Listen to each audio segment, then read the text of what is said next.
Pemirsa, terima kasih masih bersama kami. Pemirsa, Majelis Hakim Pengadilan Negeri Jakarta Selatan menolak seluruh eksepsi terdakwa Ferdy Sambo CS dalam sidang putusan sela perkara pembunuhan Brigadir Yosua Rabu kemarin. Sementara terdakwa Richard Eliezer kembali mengungkapkan penyesalan atas perbuatan yang telah ia lakukan.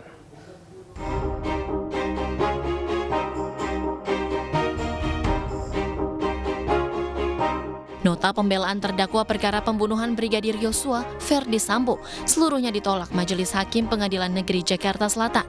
Hakim Ketua Wahyu Iman Santoso dalam pembacaan putusan sela Rabu kemarin menyatakan menolak keberatan yang diajukan kuasa hukum Ferdy Sambo karena tidak beralasan. Maka sidang tetap dilanjutkan. Menolak keberatan dari penasihat hukum terdakwa Ferdy Sambo SH SIK MH untuk seluruhnya. Memerintahkan penuntut umum untuk melanjutkan pemeriksaan perkara nomor 796/B/2022 PN Jakarta Selatan atas nama terdakwa Ferdy Sambo SH SIK MH tersebut di atas. 3. Menangguhkan biaya perkara dengan putusan sampai dengan putusan akhir. Setali 3 uang dengan Ferdy Sambo, nota keberatan terdakwa perkara pembunuhan Brigadir Yosua lainnya, Putri Chandrawati, Ricky Rizal, dan Kuat Ma'ruf juga ditolak Majelis Hakim. Sidang akan kembali dilanjutkan pada 1 November mendatang dengan agenda menghadirkan saksi. Dalam sidang berikutnya, Hakim Ketua mengatakan saksi yang dihadirkan adalah saksi yang sama dengan sidang terdakwa Richard Eliezer. Sementara terdakwa Richard Eliezer melanjutkan penyesalannya telah terlibat dalam pembunuhan Brigadir Yosua.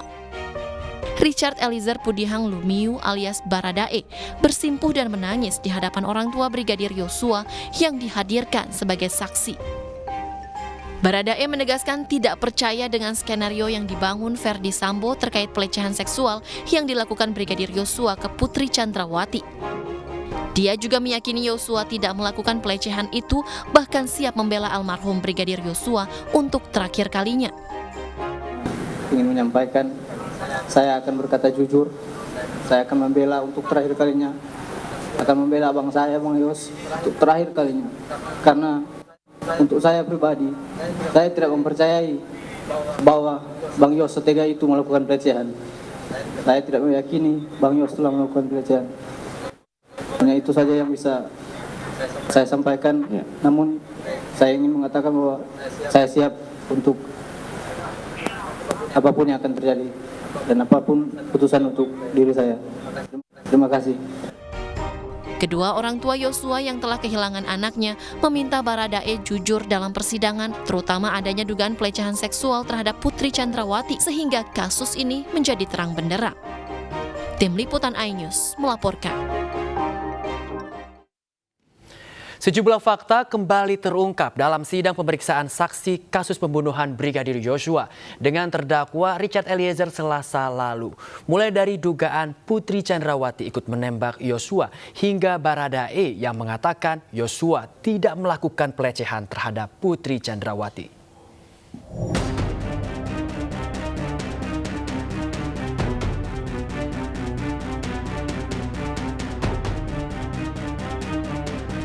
Kuasa hukum keluarga Brigadir Yosua, Kamarudin Simanjuntak menyebut Putri Chandrawati ikut menembak Brigadir Yosua.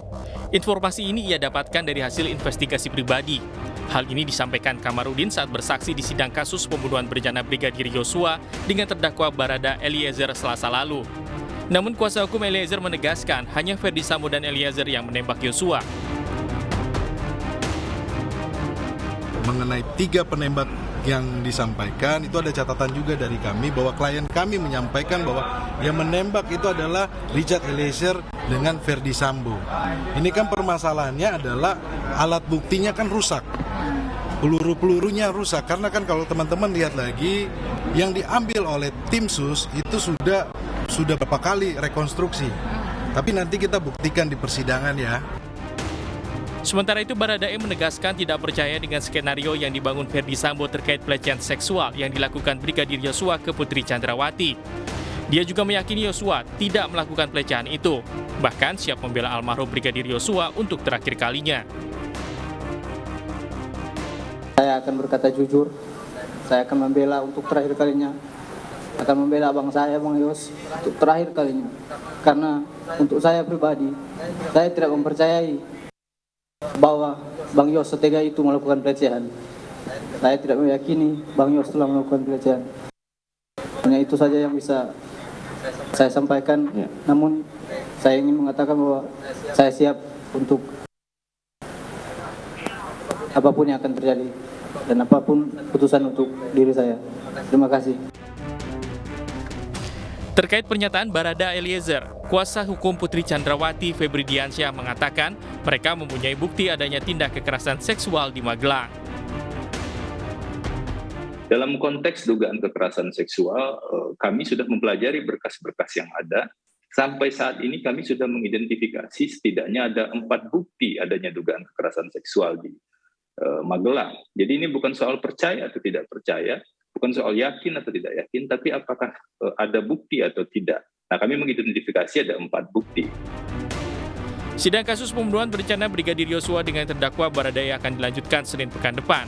Hakim meminta jaksa penuntut umum untuk menghadirkan 12 saksi dalam persidangan pekan depan.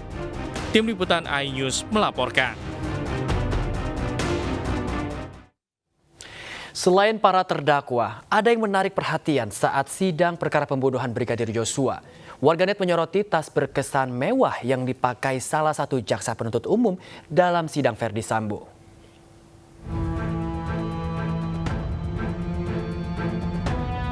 Inilah salah satu jaksa penuntut umum yang disorot netizen di media sosial. Jaksa perempuan bersuara lantang ini tertangkap kamera mengenakan tas mewah bermerek. Tas tersebut diperkirakan bermerek Fendi yang berharga fantastis senilai $3.100 atau sekitar 48 juta rupiah lebih.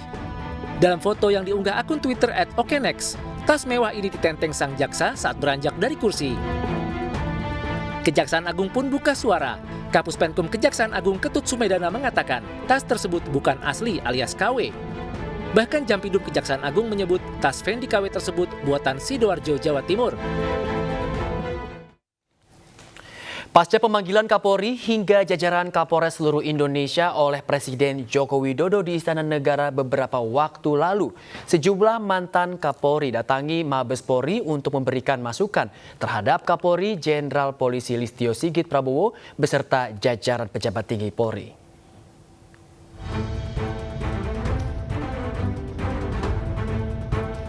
Sejumlah Jenderal Purnawirawan mantan Kapolri sambangi Mabes Polri untuk memberikan masukan terkait dengan instruksi Presiden Joko Widodo menanggapi sejumlah peristiwa yang menurunkan kepercayaan masyarakat terhadap Polri. Beberapa Jenderal Purnawirawan mantan Kapolri yang hadir diantaranya Jenderal Purnawirawan Dai Bahtiar, Bambang Hendarso Danuri, Hairudin Ismail, Rusman Hadi, Sutanto, Badrudin Haiti, dan Tibur Pradopo. Mereka memberikan masukan terkait perbaikan dan evaluasi di berbagai sektor, mulai dari kecepatan pelayanan publik hingga reformasi kultural di tubuh Polri. SOP atau Standar Operation Procedures yang sudah ada itu coba dikaji kembali. Mengapa sampai terjadi tentu ketidakpuasan masyarakat terhadap pelayanan yang dilakukan Polri. Termasuk juga kehadiran anggota Polri pada masyarakat yang sangat membutuhkan. Misalnya masyarakat melaporkan, kemudian berapa waktu, berapa lama laporan itu segera direspon oleh Polri. Nah itulah nanti jangka pendeknya adalah mereka memperbaiki SOP yang sudah ada. Kedatangan mereka sekaligus memberikan dukungan kepada Kapolri Listio Sigit Prabowo atas upaya bersih-bersih institusi yang telah dilakukannya. Dari Jakarta, Vito Erlangga, Guntur Zulkarnadi, iNews melaporkan. Menyusul larangan penjualan obat sirup yang menyebabkan gagal ginjal akut pada anak, sejumlah obat sirup di sejumlah apotek disita oleh petugas. Sementara itu, Kementerian Kesehatan kembali melaporkan peningkatan kasus gagal ginjal akut di Indonesia.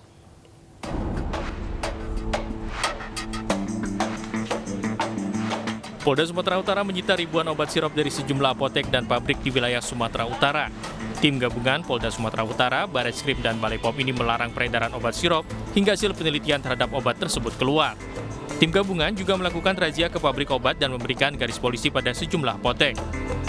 Kita sudah turun ke lapangan dan saat ini teman-teman Balai POM dan kita sama-sama sedang sudah meminta supaya obat-obat itu tidak diedarkan saat ini sampai dengan nanti hasil penelitian kembali dari pusat apakah itu diizinkan atau tidak. Tetapi surat peringatannya sudah ada dan kita sudah berkoordinasi dengan pihak perusahaan, dan untuk itu pada kesempatan ini juga saya menghimbau tadi pada rapat saya minta teman-teman Balai POM bersama-sama dengan kita nanti akan turun ke lapangan.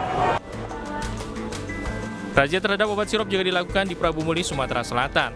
Dinas Kesehatan Kota Prabu Muli, Sumatera Selatan mendapati sejumlah apotek yang memajang obat sirup mengandung etilen glikol. Akibatnya seluruh obat sirup itu disita dan dilarang untuk dijual. Penjual obat mengaku masih ada saja masyarakat yang mencari obat-obatan tersebut meski telah dilarang. Ada 5 obat sirup yang ditarik dari peredaran karena mengandung etilen glikol dan dietilen glikol melebihi ambang batas dan berbahaya bagi tubuh. Selain menyita obat sirup yang menjadi penyebab gagal ginjal akut pada anak, tim Dinas Kesehatan Prabu Muli juga memberikan sosialisasi pada apotek yang masih menjual obat tersebut. Hingga kini ada 269 kasus gagal ginjal akut pada anak terjadi di berbagai daerah di Indonesia. Dari jumlah itu, tingkat kematian akibat gagal ginjal akut tergolong cukup tinggi, yaitu mencapai 58% atau 157 anak. Kini Kementerian Kesehatan bersama Badan POM terus meneliti obat-obatan sirup yang diduga menjadi penyebab gagal ginjal akut. Tim Liputan iNews melaporkan. Kepala Badan Pengawas Obat dan Makanan Penny Kalukito resmi melarang produksi dan registrasi obat yang mengandung 4 jenis pelarut. Selain itu, dalam keterangan pers Kepala BPOM pun mengumumkan sebanyak 65 obat tambahan yang terbukti tidak mengandung cemaran ethylene glycol dan juga diethylene glycol, sehingga ada 189 obat sirup yang aman digunakan masyarakat. Selain daripada itu, tentunya Badan POM selain dari 102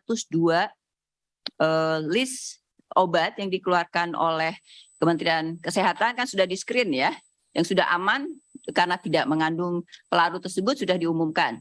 Nah, selebihnya ada 69 ya, 69 obat yang mengandung pelarut tersebut.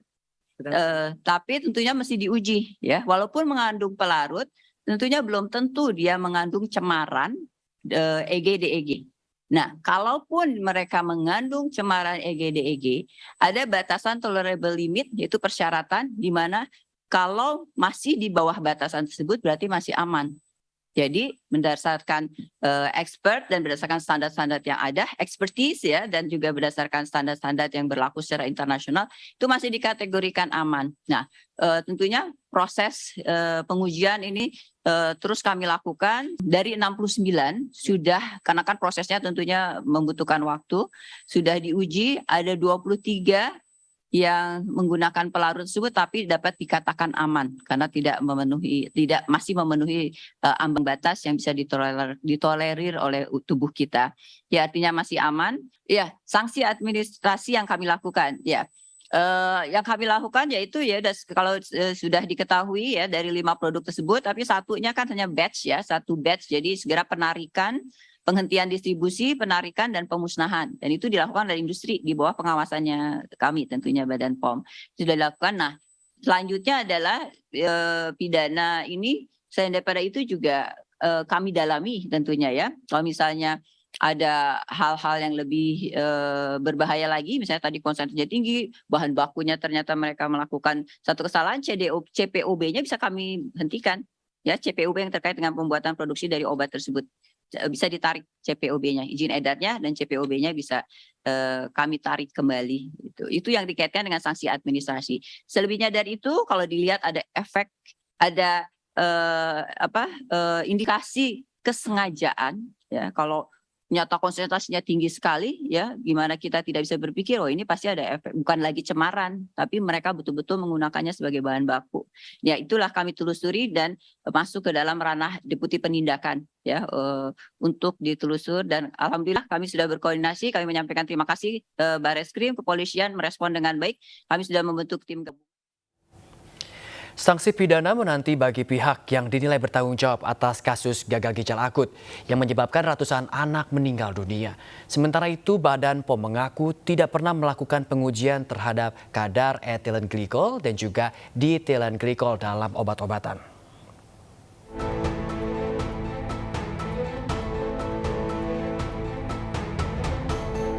Kementerian Kesehatan, Badan POM, dan Polri terus berkoordinasi untuk mengusut dugaan tindak pidana dalam kasus gagal ginjal akut yang menyebabkan ratusan anak meninggal dunia. Hingga saat ini tim yang dibentuk Polri masih melakukan penyelidikan dan mengumpulkan barang bukti untuk menaikkan kasus ke tahap penyidikan. Sifatnya masih penyelidikan dulu. Jadi mengumpulkan seluruh bahan-bahan yang dibutuhkan oleh penyidik, kemudian menganalisa dan tentunya apabila nanti sudah cukup alat buktinya akan ditingkatkan dari penyelidikan menjadi penyidikan. Ini semuanya masih berproses. Sebelumnya, Badan POM menyatakan pihaknya akan mempidanakan 2 perusahaan farmasi lantaran memproduksi obat-obatan dengan kandungan etilen glikol dan dietilen glikol yang tinggi. Dalam kesempatan yang sama, Kepala Badan POM Penny Lukito mengakui pihaknya memang tidak pernah melakukan pengujian terhadap kadar EG dan DEG. Alasannya karena di dunia internasional belum ada standar untuk pengujian kedua bahan tersebut dalam obat-obatan. Nah, khusus untuk cemaran EG-DEG ini sampai dengan saat ini di dunia internasional belum ada standar yang untuk mengatakan untuk diuji. Nah, itulah kenapa kita tidak pernah menguji karena memang belum dilakukan di dunia internasional pun. Inilah standar yang harus kita kembangkan sekarang. Badan POM melakukan penelusuran terhadap obat-obatan dalam bentuk cair atau sirup pasca kasus gagal ginjal akut yang menyebabkan ratusan anak meninggal dunia. Larutan senyawa yang terkandung dalam obat cair diduga menjadi penyebab kasus gangguan gagal ginjal akut tersebut. Tim Liputan iNews melaporkan. Pemirsa, Kementerian Luar Negeri telah mendatangkan obat gagal ginjal akut dari sejumlah perusahaan farmasi di negara tetangga, di antaranya Jepang dan Australia. Kementerian Kesehatan mengatakan 10 vial obat penawar Fomepizole dari Singapura untuk pasien gagal ginjal akut akan tiba hari Kamis. 10 vial ini merupakan bagian dari 30 vial yang dipesan pemerintah dari Singapura. Sebelumnya 20 vial Fomepizole telah tiba pada 10 dan 18 Oktober 2022. Sementara Kementerian Luar Negeri dalam jumpa pers hari Kamis menjelaskan, selain Singapura, pemerintah juga mendapatkan donasi 200 vial antidotum dari perusahaan Takeda Jepang. Kanada dan Australia juga menyatakan siap mengirimkan donasi obat. Kasus gagal ginjal akut mencapai 269 kasus per tanggal 26 Oktober 2022. Angkanya meningkat dari laporan sebelumnya yaitu 245 kasus. Sedangkan jumlah pasien yang dirawat kini mencapai 73 orang. Sebanyak 157 orang meninggal dunia atau 58% dari total kasus. Dan 39 pasien lainnya dinyatakan sembuh. Kementerian Luar Negeri bersama dengan Kementerian Kesehatan tengah melakukan komunikasi intensif dengan perusahaan mitra farmasi Paladin dari Kanada dan juga Takeda dari Jepang untuk segera memperoleh Fomepizole bagi anak-anak Indonesia. Selain dengan kedua perusahaan tersebut, ada juga beberapa perusahaan mitra yang tengah kami kontak dari Amerika Serikat, Singapura, dan juga Malaysia. Pemri juga mengapresiasi dukungan pemerintah Australia yang telah memberikan dukungan 16 vial Fomepizole yang telah tiba di Indonesia pada tanggal 25 Oktober. Ratusan orang yang tergabung dalam masyarakat anti perampasan aset negara menggelar aksi unjuk rasa di depan gedung Kementerian Agraria dan Tata Ruang Badan Pertahanan Nasional Jakarta Selatan. Mereka menuntut kementerian untuk memberantas tindakan perampasan tanah aset negara.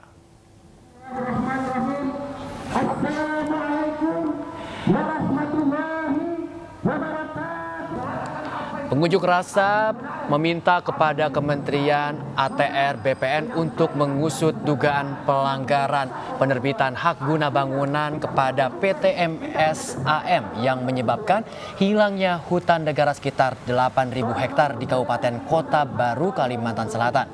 Sebelumnya lahan ini dimanfaatkan oleh PT Inhutani 2 dan masyarakat. Mereka menuntut Kementerian ATR BPN untuk mencabut HGU PT MSAM dan memberantas aksi perampasan tanah aset negara dan mafia tanah. Mendesak kepada Kementerian ATR untuk segera mencabut hak guna usaha atau HGU yang diberikan kepada PT MSAM. Karena lahan tersebut yang dikeluarkan HGU oleh Kementerian ATR atau BPN. Ini adalah lahan milik negara yang dikelola seutuhnya. Sementara itu, ratusan orang menggelar aksi di depan gedung Komisi Pemberantasan Korupsi Kamis siang. Mereka mendesak KPK mengusut kasus kardus durian yang diduga melibatkan ketua sebuah partai politik.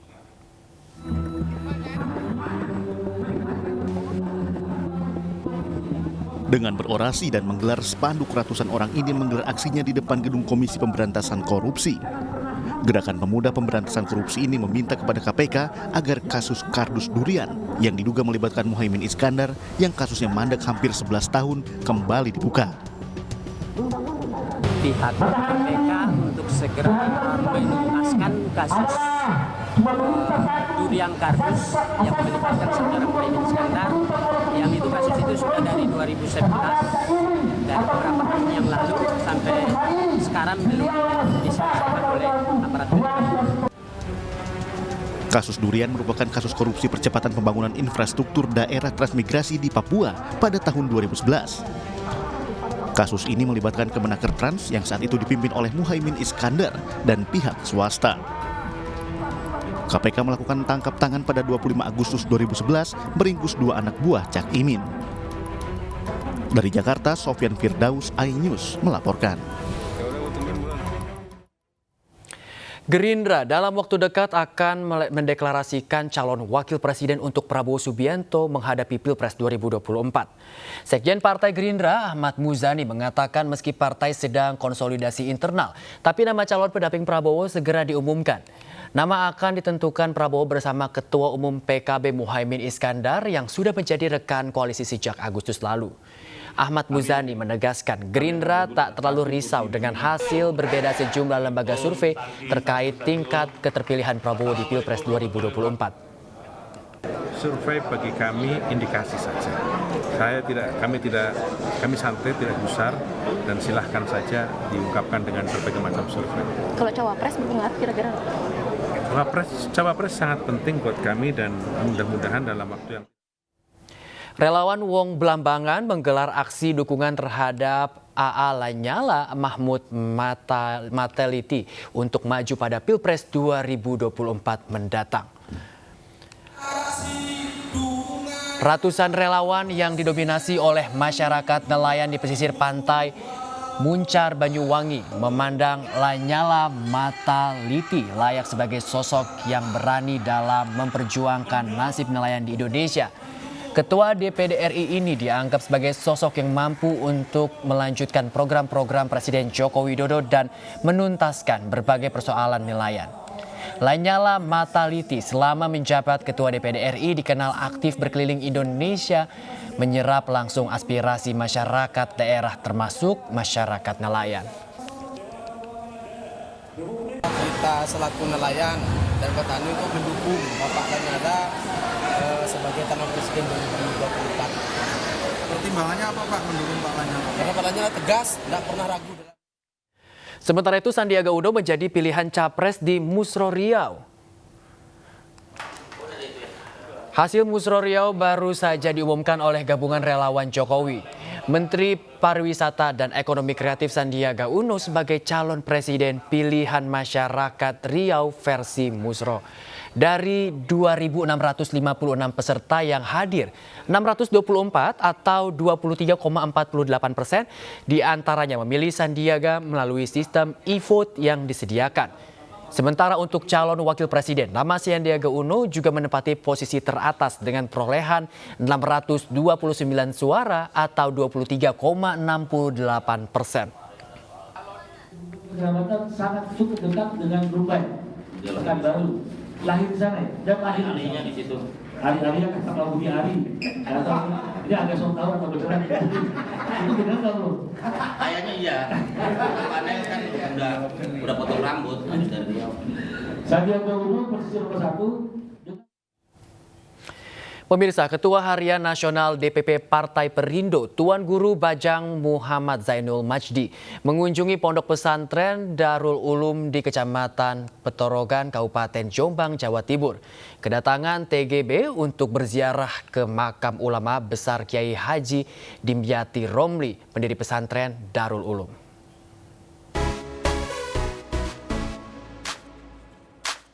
Kedatangan Ketua Harian Nasional Partai Perindo, Tuan Guru Bajang Muhammad Zainul Majdi disambut antusias ratusan santri di Pondok Pesantren Darul Ulum di Kecamatan Peterongan, Kabupaten Jombang, Jawa Timur.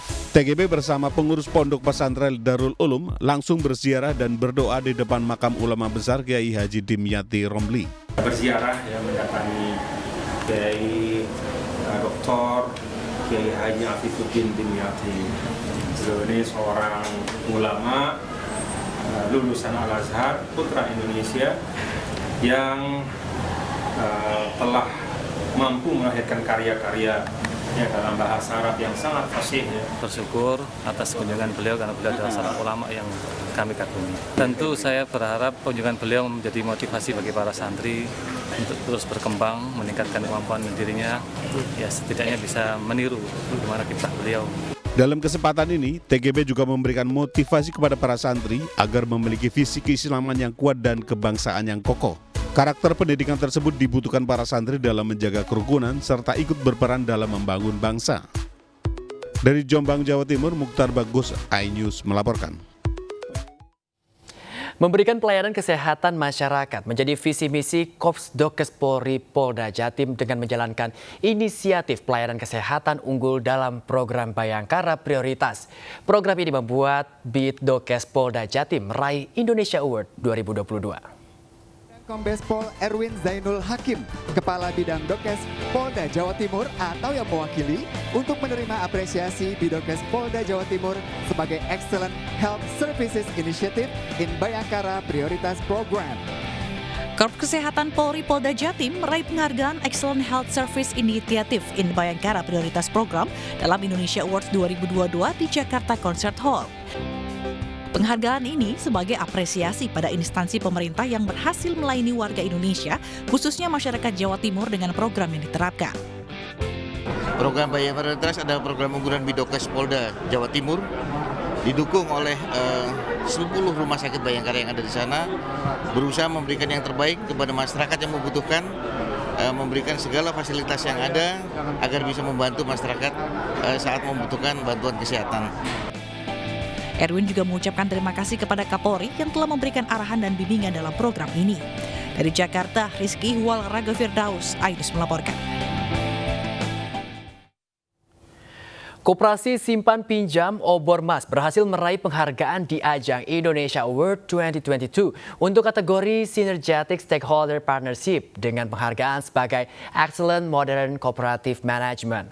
Hal ini karena dinilai telah menjalankan program pemerintah dalam upaya pengentasan kemiskinan di NTT. Bandar Lampung atau yang mewakili untuk menerima apresiasi sebagai Excellent Integrated Mass Development Initiative. Koperasi Simpan Pinjam Obormas meraih penghargaan di ajang Indonesia Awards 2022 dalam kategori Synergetic Stakeholder Partnership sebagai Excellent Modern Cooperative Management. Koperasi ini dinilai telah mengentaskan masyarakat dari kemiskinan, khususnya di kawasan NTT, salah satunya dengan memberikan kredit usaha ringan. Dan apa yang kami buat selama ini telah memberikan hasil di mana mendapat pengakuan dari iNews di mana apa yang kami buat itu adalah benar dan harus kami teruskan untuk membangun, meningkatkan kesejahteraan anggota di Pulau Flores, NTT pada umumnya. Diharapkan ke depannya KSP Obormas terus bisa membantu upaya pengentasan kemiskinan di NTT.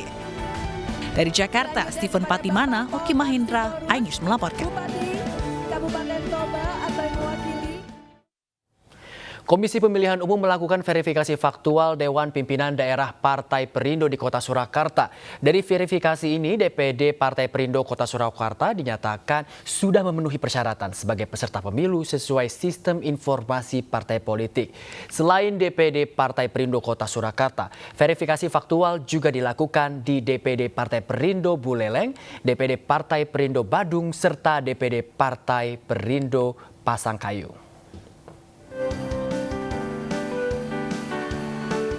kepengurusan, keterwakilan perempuan dan pemeriksaan kantor tetap serta keanggotaan menjadi elemen verifikasi faktual oleh Komisi Pemilihan Umum. DPD Partai Perindo Kota Surakarta berharap kerjasama para anggota untuk mendukung Partai Perindo dalam mengikuti pemilu tahun 2024. Kita sudah dinyatakan lolos hari ini dan persyaratan dinyatakan lengkap baik secara administrasi maupun kepengurusan oleh KPU Kota Surakarta. Verifikasi faktual DPD Partai Perindo Kabupaten Badung Bali juga membuahkan hasil memenuhi persyaratan verifikasi faktual. Semua sudah sesuai dengan harapan kita, jadi Perindo Badung sudah memenuhi syarat. Begitupun dengan verifikasi faktual terhadap DPD Partai Perindo Buleleng dan DPD Partai Perindo Kabupaten Pasangkayu, tidak ada persoalan berarti karena semua item sudah terpenuhi. Terkait dengan verifikasi yang dilakukan oleh KPU, semua persyaratan yang diminta oleh KPU sudah terpenuhi. Semua persyaratan yang dibutuhkan atau yang menjadi persyaratan verifikasi, alhamdulillah semua memenuhi syarat.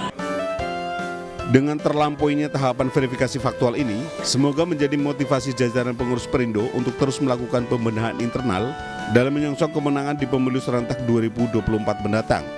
Tim Liputan iNews melaporkan.